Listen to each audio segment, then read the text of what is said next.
মোস্তফা সরোয়ার ফারুকী ও শেখ বসিরউদ্দিনকে উপদেষ্টা পরিষদে রাখায় ক্ষোভে ফুঁসছে ছাত্র জনতা। এরই মধ্যে তাদের দুইজনকে সরানোর জন্য ২৪ ঘন্টার আলটিমেটামও দিয়েছিল বৈষম্য বিরোধী ছাত্র আন্দোলন। তবে দেশের চলমান পরিস্থিতি ও আসন্ন কর্মসূচির রূপরেখা নির্ধারণ এবং কেন্দ্রীয় ও স্থানীয় সংগঠকদের মধ্যে সমন্বয় বৃদ্ধির লক্ষ্যে কেন্দ্রীয় সমন্বয়কদের নিয়ে হঠাৎ সভা ডেকেছে বৈষম্য বিরোধী ছাত্র আন্দোলন। বুধবার বিকাল ৩:৩০টায় সংগঠনটির কেন্দ্রীয় কার্যালয়ে এই সভা অনুষ্ঠিত হবে বলে জানা গেছে। মঙ্গলবার দিনগত মধ্যরাতে বৈষম্য বিরোধী ছাত্র আন্দোলনের মুখ্য সংগঠক আব্দুল হান্নান মাসুদ সই করা এক নোটিশে এই সভা আহ্বান করা হয়। নোটিশে বলা হয়, সভায় চলমান পরিস্থিতি পর্যালোচনা, আসন্ন কর্মসূচির রূপরেখা নির্ধারণ, কেন্দ্রীয় ও স্থানীয় সংগঠকদের মধ্যে সমন্বয় বৃদ্ধির বিষয়ে আলোচনা করা হবে।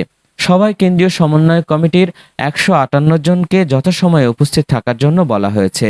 একই সঙ্গে চলমান পরিস্থিতির বিষয়ে প্রাসঙ্গিক প্রস্তাব বা মতামত সঙ্গে আনা এবং নির্ধারিত সময়ে উপস্থিত থাকার জন্য বলা হয়েছে।